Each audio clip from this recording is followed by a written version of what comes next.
사람은 인생을 살아가면서 마음속에 의문을 갖습니다. 나는 무엇을 위해 태어났는가? 그리고 무엇을 위해 살아가야 하는가? 나는 어디에서 와서 어디로 가는가? 실제적인 삶의 의미와 가치, 그리고 본질에 대해서 깊은 고뇌를 하게 됩니다. 그러다 보니 어느덧 바쁜 삶의 일정에 밀려서 깊은 고뇌에 답을 얻지 못하고 정신없이 주어진 인생을 살아가는 것이 사람의 모습입니다.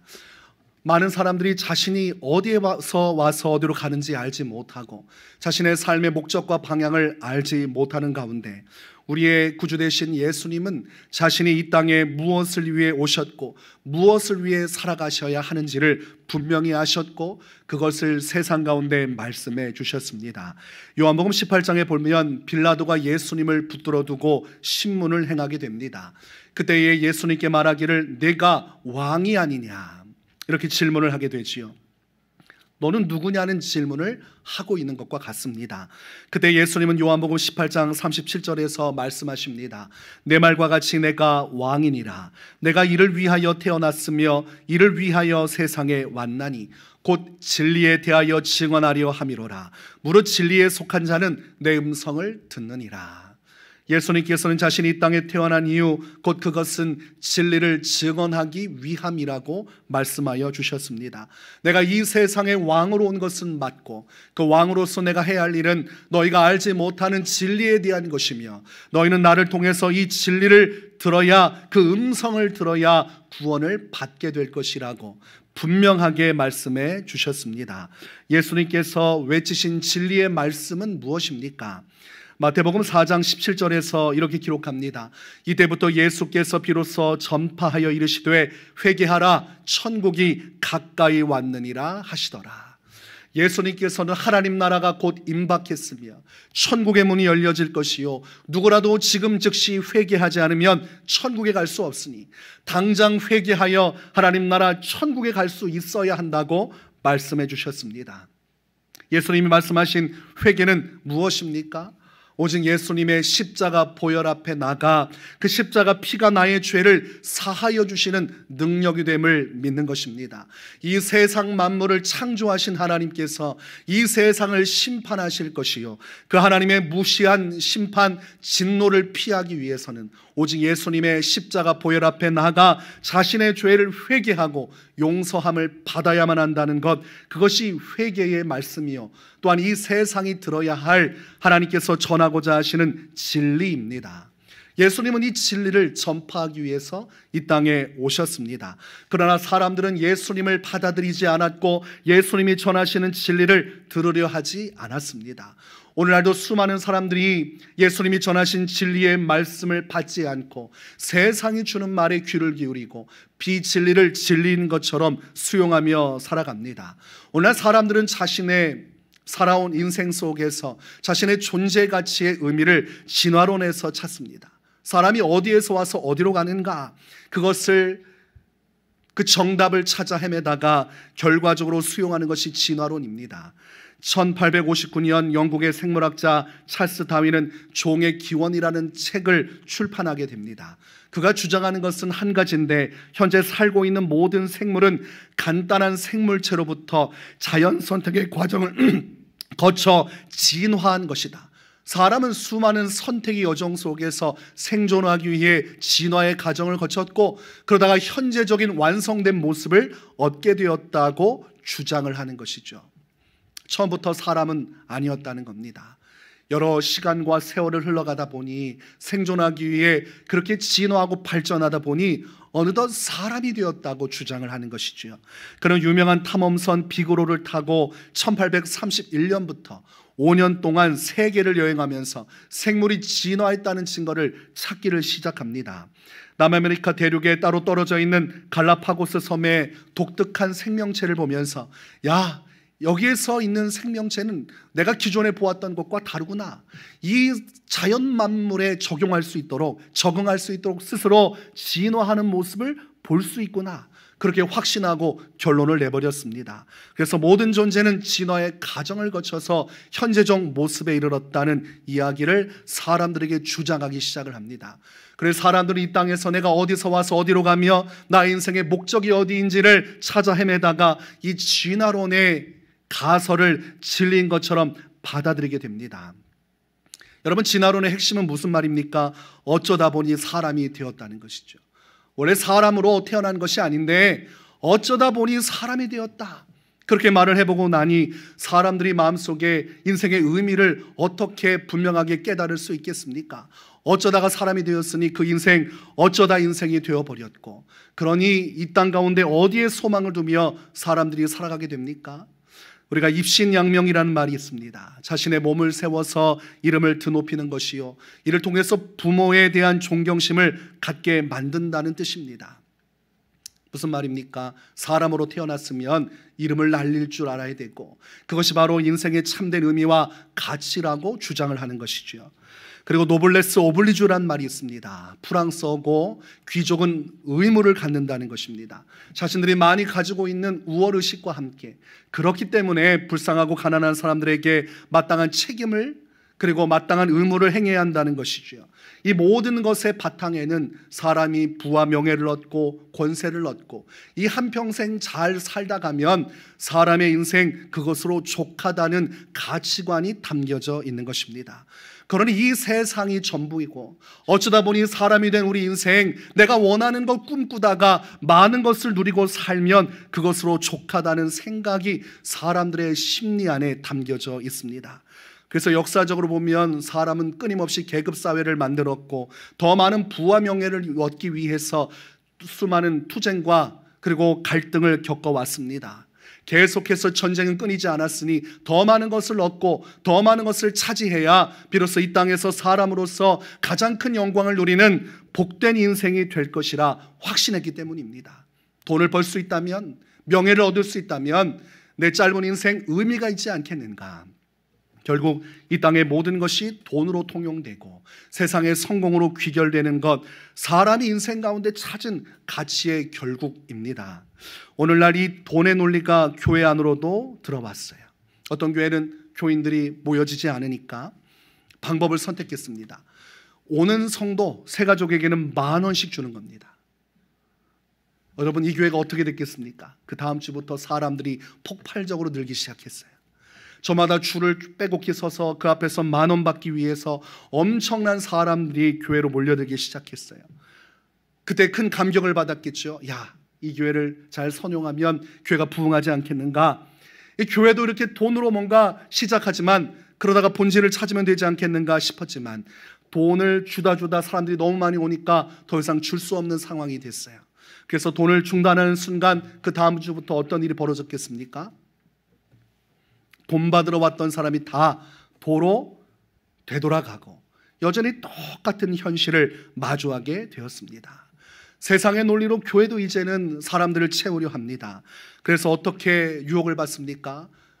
은행에서 돈을 많이 빌려서 대출받아서 건물 하나 버젓하게 지어놓으면 사람들이 오지 않겠는가, 이런 생각을 해서 많은 목회자들이 거기에 신경을 씁니다. 우리가 한국의 큰 부흥의 역사 시대적으로 지나가면서 그때 많은 교회들이 세워졌는데, 이 성령의 역사를 통해 교회가 세워지고 그 안에서 교회 건물이 세워지는 건 아름다운데, 그 와중에도 그 성령의 역사를 따르지 않고 어떤 유혹을 받았습니까? 빚내서 건물 번듯하게 짓고, 그래서 사람들을 채우고자 하는 욕망으로 교회가 거기에 신경을 쓰기 시작했어요. 그러다가 어떤 일이 벌어졌습니까? 오늘날도 그런 일들이 허다하지만 결국은 교회가 은행에 갚아야 할 이자를 갚지 못하고 결국 교회 건물이 경매로 넘어가면서 문제가 되기 시작했습니다. 지금도 보면 교회가 건물 잘 지었는데 이자를 갚지 못해서 결국은 경매로 넘어가고, 그 경매를 누가 사서 그 건물을 매입합니까? 이단들이 매입을 합니다. 그래서 이단들이 계속해서 교회 건물 팔리는 걸 있으면 자기 정체를 숨기고 통째로 사들여서 그 건물을 이단의 본거지로 삼습니다. 하나님께서 주신 본질이 아닌데 잘못된 가치관을 가지고 교회가 움직이니 교회도 교회로서의 역할을 하지 못하는 시대를 살아가고 있습니다. 그때의 성도들은 지탄을 하죠. 목회자가 회개해야 된다. 한국교회 바뀌어야 된다. 그러나 여러분, 공급자가 있다는 것은 누가 있다는 겁니까? 수요자가 있다는 얘기입니다. 목회자를 그렇게 건물에 치중하고 건물을 쌓아 올리는데 모든 목회 역량을 집중하는 이유는 건물을 보고 오는 성도들이 있기 때문입니다. 그러니 회개한다면 누가 회개해야 돼요? 성도들과 목회자 다 회개해야 됩니다. 하나님의 복음, 예수님이 전하고 하셨던 이 진리의 말씀을 통해 교회를 세우지 않고 세상의 논리를 따라 부와 명예를 따라 교회에 그런 사람들을 끌어들이려고 했던 교회의 잘못된 접근을 또한 회개해야 하는 것입니다. 오늘 누가복음 1장에 보면 세례 요한의 아버지 사가랴가 하나님의 성령의 감동을 받고 그가 하나님의 예언을 하고 있습니다. 그는 예수님이 오시는 그 놀라운 구주의 사역에 대해서 선포하고 있고 또한 자신의 아들, 이제 아기로 태어난 세례 요한의 미래적인 사명에 대해서 선포하고 있습니다. 이때의 세례 요한에 대해서 오늘 사가랴는 본문 76절과 77절에서 이렇게 말씀합니다. 이 아이여, 내가 지극히 높으신 이의 선지자라 일컬음을 받고 주 앞에 앞서가서 그 길을 준비하여 주의 백성에게 그 죄사함으로 말미암는 구원을 알게 하리니. 아이야, 나의 아이야, 이제 곧 자라나 장성한 인물이 될 나의 아들이여, 요한이여, 이제 너는 주의 선지자가 되어서 오실 메시아의 앞길을 준비해야 할 것이다. 그분이 죄사함으로 말미없는 구원을 이룰 때 그 앞길을 예비할 수 있는 사역을 네가 행하여야 할 것이다. 세례 요한은 날 때부터 하나님의 부르심과 하나님의 사명을 가지고 이 땅에 태어났습니다. 진화론과 같이 허무한 말들이 아니라 어쩌다 보니 사람이 되었고 그렇게 살다 보니 그렇게 인생이 흘러가고 그러다 보니 한평생 떵떵거리며 사는 것이 인생이 아니라 하나님의 창조의 섭리 안에서 하나님께서 요한이란 사람을 이 땅에 태어나게 하시고 그에게 분명한 삶의 목적과 방향을 그에게 부여하여 주셨다고 성경은 말씀을 하고 있는 것입니다. 세례 요한은 자신이 어디에서 왔는지를 알았습니다. 세례 요한은 자라면서 자신이 무엇을 위해 성장하고 무엇을 목적으로 해 살아가야 하는지를 알았습니다. 오직 메시아 예수 그리스도께서 오시는 그 이전에 모든 영적인 길을 평탄하게 하는 일을 감당해야 함을 그는 알았어요. 그 사명의 확신을 가지고 그는 연단의 세계로 들어갑니다. 빈들로 들어가서 아무도 없는 외로운 그곳에서 메뚜기와 석청을 먹으며 하나님을 바라보고 외로운 들판 가운데서 주님을 의지하고 주님의 성령의 은혜를 누리고 마침내 이루어질 메시아의 나라, 영원한 하나님 나라를 준비하는 것에 자신의 모든 삶을 내어드렸습니다.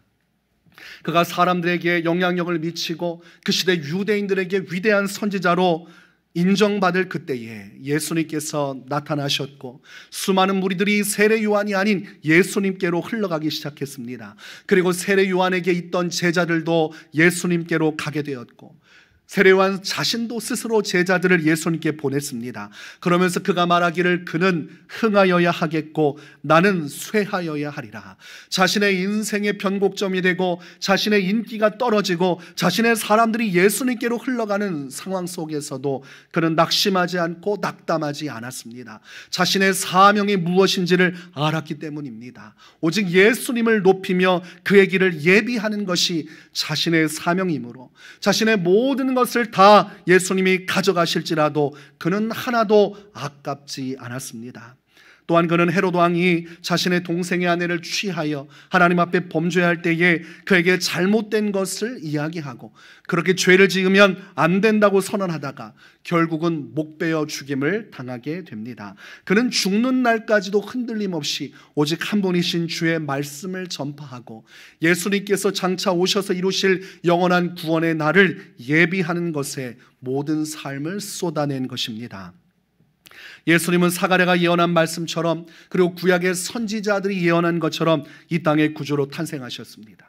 아버지 요셉과 어머니 마리아 사이에서 태어나셨습니다.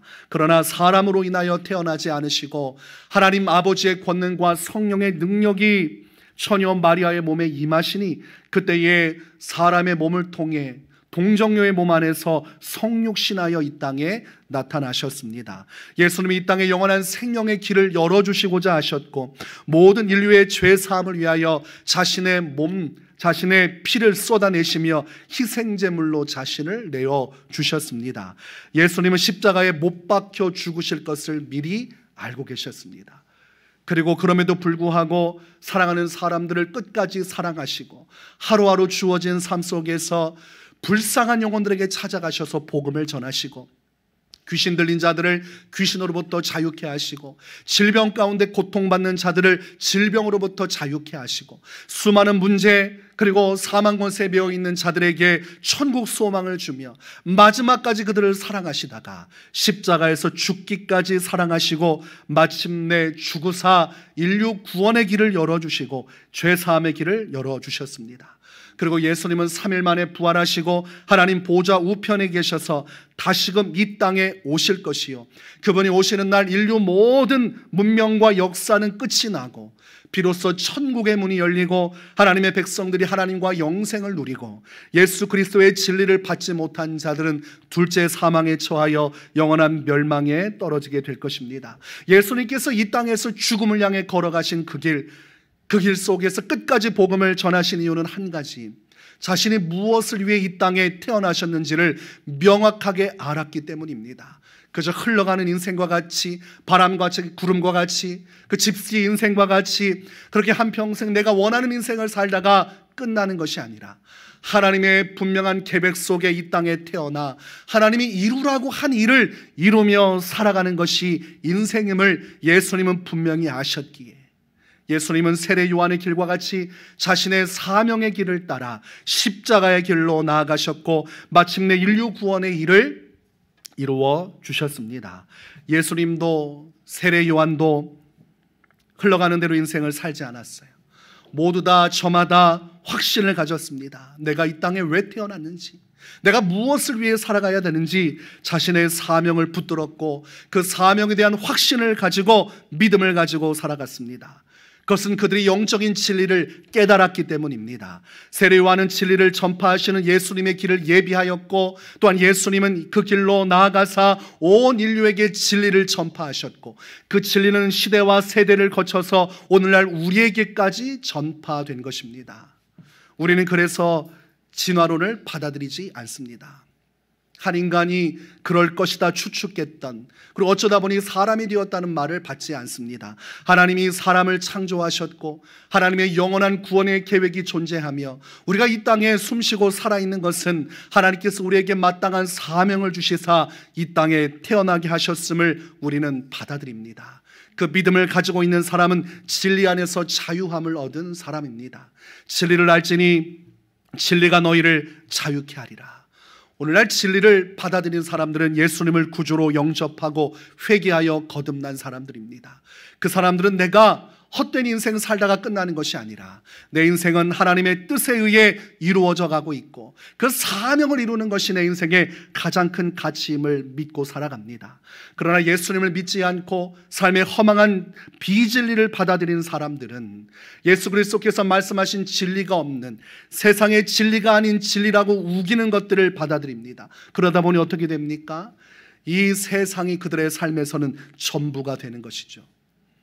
어쩌다 보니 시작된 나의 인생, 그래도 내가 살아 숨쉬고 살아가니 그래도 행복해야 하지 않겠는가, 자신의 미래를 꿈꾸며 긍정적으로 소망하며 하루하루 더 많은 성공과 미래적 평안을 기약하며 살아갑니다. 그들의 모든 꿈과 소망은 이 세상에 집약되어 있습니다.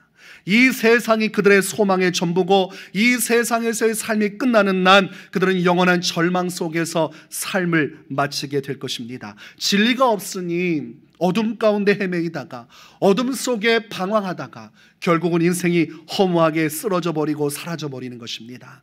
성경은 야고보서 4장 14절에 우리의 인생을 이렇게 말씀합니다. 내일 일을 너희가 알지 못하는도다. 너희 생명이 무엇이냐?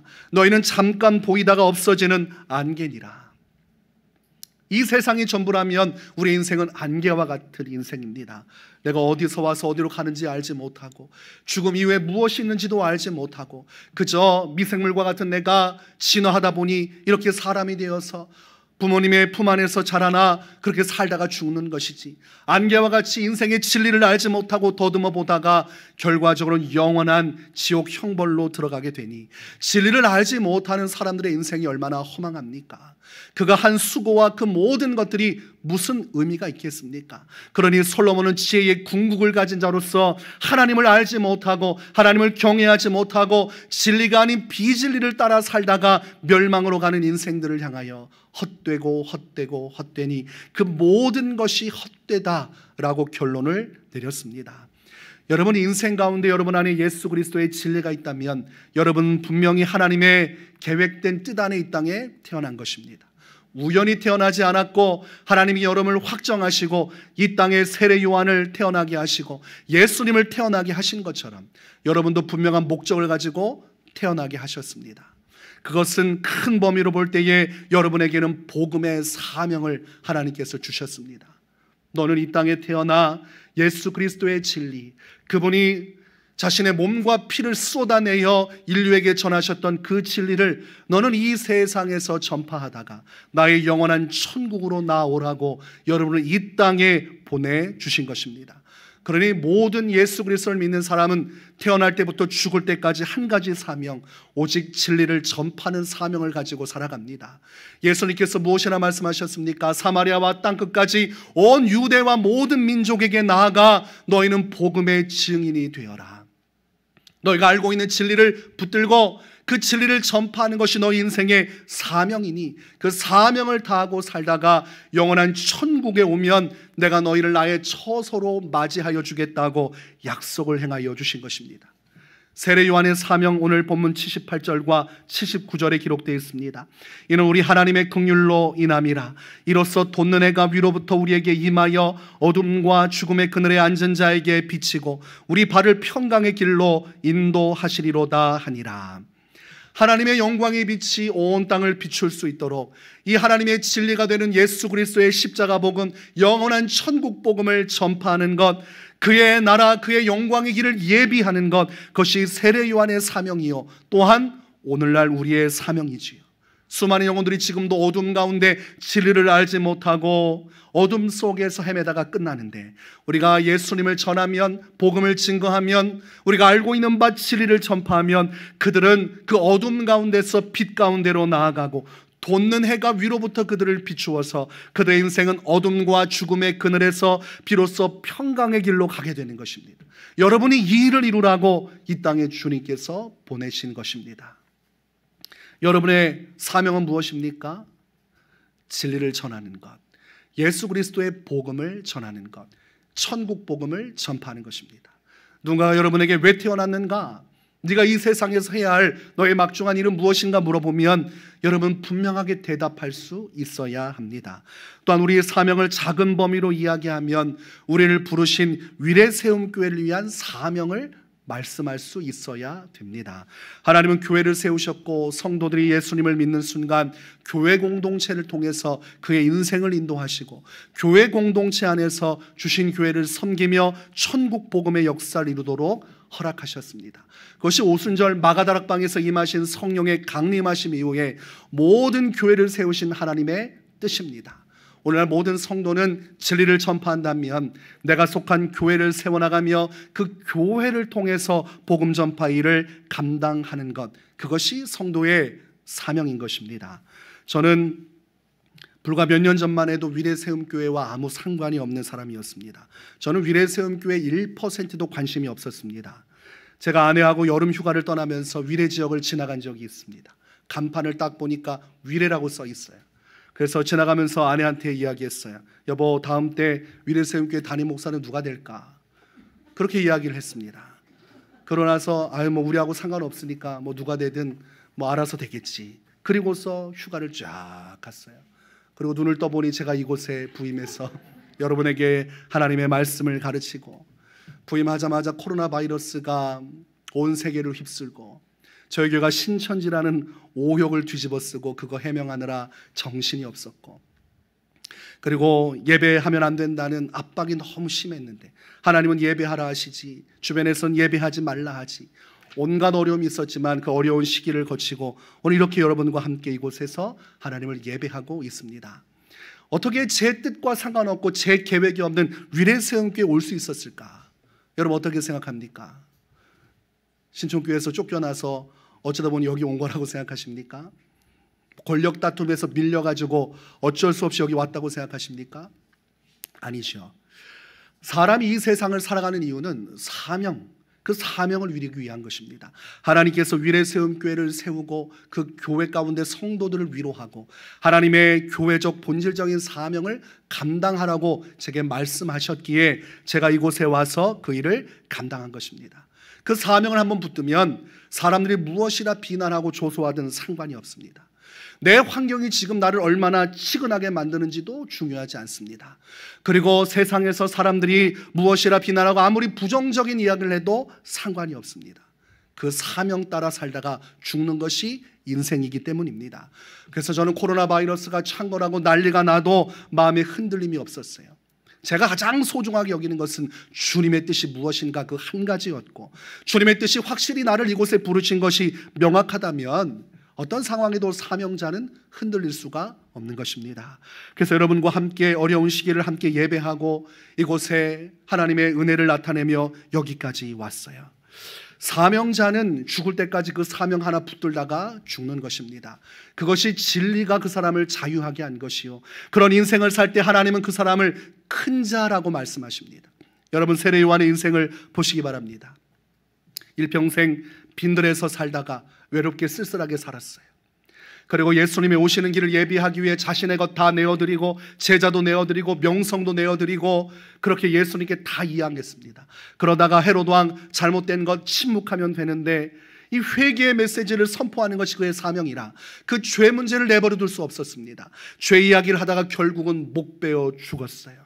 젊은 나이에 더 많은 아름다운 인생을 살 수 있었고, 세례 요한도 사가랴라는 아버지가 있고 엘리사벳이란 어머니가 있어요.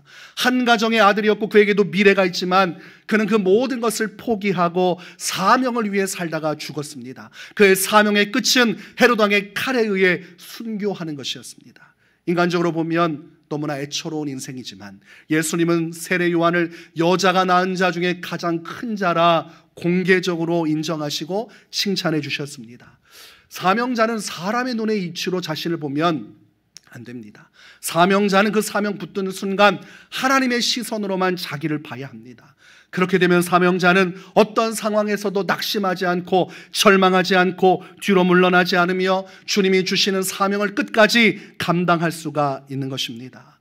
우리가 사명자로 부름을 받았다는 사실, 이 진리를 전파하고 나를 보내주신 교회를 섬기며 살아가는 인생이야말로 이 세상에서 가장 아름답고 고귀한 인생이요, 하나님께서 주신 그 뜻을 완성하는 것이니 하나님의 뜻이 하늘에서 이루어진 것과 같이 그 사람 한 명을 통해서 이 땅에 하나님 나라가 이루어지는 놀라운 일이 벌어지게 되는 것입니다. 여러분을 이 땅에 보내신 하나님 우연히 보내시지 않았습니다. 그 여러분을 위례세움교회에 보내신 하나님 우연히 보내시지 않았습니다. 우리는 우연히 온 것이 아니라 하나님의 계획 속에 한 교회를 이루었고, 여러분도 이 교회를 향한 하나님의 뜻과 계획 속에 사명을 부여받아 온 것입니다. 그리고 우리는 이제 함께 한 손을 부여잡고 예수님께서 걸어가신 그 사명의 길, 세례 요한이 걸어간 그 사명의 길을 따라 나아갈 때 주님의 나라가 이 땅에 임하고 영원한 주님의 날이 완성되는 날, 그날의 주의 영광 속에 우리는 주님과 함께 있을 것입니다. 예수님의 길을 따라 세례 요한의 길을 따라 사명의 역사를 이루는 거룩한 성도들이 되시기를 주님의 이름으로 축원합니다.